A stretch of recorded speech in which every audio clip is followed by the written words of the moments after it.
اپنے انتہائی قابل صد احترام بڑے بھائی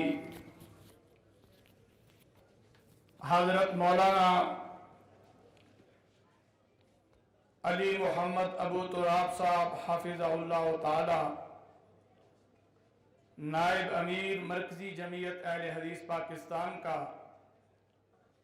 کہ جنہوں نے آپ سے ہم کلام ہونے کا موقع فراہم کیا ہے، رب کے حضور دعا گو ہوں اللہ تعالیٰ انہیں صحت و سلامتی، عزت و آبرو، نیکی اور تقوی، خیر و عافیت والی لمبی زندگی عطا فرمائے۔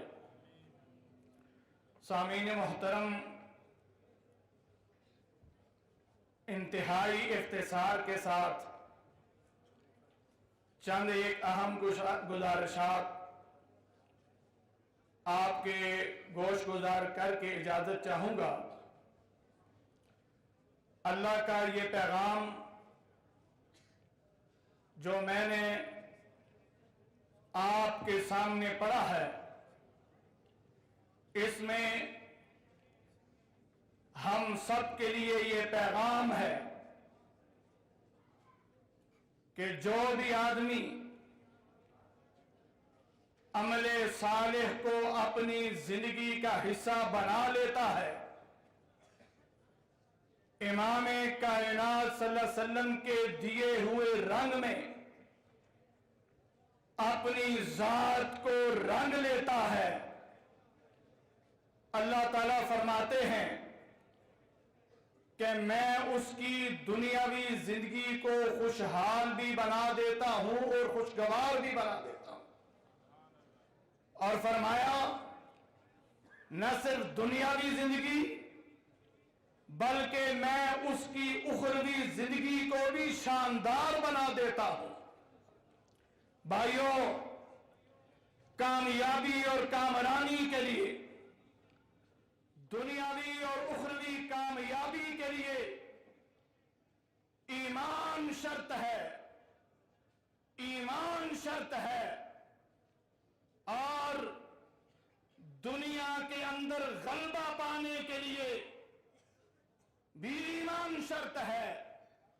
فرمایا وَأَنْتُمُ الْأَعْلَوْنَ إِن كُنتُم مُؤْمِنِينَ، کہ اگر تم صحیح معنوں میں ایمان والے بن جاؤ، اگر تمہارے دلوں کے اندر ایمانی غیرت اور حمیت پیدا ہو جائے، اگر تمہارے دلوں کے اندر ایمان کی شمع روشن ہو جائے، اگر تم اپنی ذات کو اللہ کے دیے ہوئے رنگ میں رنگ لو، اللہ ہی کو داتا، اللہ ہی کو مشکل کشا، اللہ ہی کو حاجت روا، اللہ ہی کو گنج بخش، اللہ ہی کو رنج بخش، اللہ ہی کو فیض عالم، اللہ ہی کو غریب نواز، اللہ ہی کو بگڑی بنانے والا، اللہ ہی کو بلی بگاڑنے والا، اللہ ہی کو نفع و نقصان کا مالک، اللہ ہی کو عزت و ذلت کا مالک مان لو۔ فرمایا میں اللہ صرف کشمیر، افغانستان، فلسطین، عراق نہیں، بلکہ میں اللہ ایمان والوں تمہیں ساری دنیا کے اوپر پورے عالم کفر پہ ایمان والوں میں تمہیں غلبہ عطا کر دوں گا۔ شرط کیا ہے؟ نام کے نہیں، کام کے مسلمان بن جاؤ، دو رنگی چھوڑ کے یک رنگی اختیار کر لو، کتاب و سنت کو تھام لو، میں اللہ تمہیں ساری دنیا کے اوپر غلبہ عطا کر دوں گا۔ اور تیسرے مقام پہ فرمایا وعد اللہ الذین آمنوا منکم وعملوا الصالحات لَيَسْتَخْلِفَنَّهُمْ فِي الْأَرْضِ كَمَا اسْتَخْلَفَ الَّذِينَ مِن قَبْلِهِمْ۔ فرمایا میں اللہ وعدہ کر رہا ہوں۔ اللہ وعدہ کن کے ساتھ ہے؟ فرمایا ایمان والوں کے ساتھ ہے۔ اور صحابہ کرام کی خوشگوار مجالس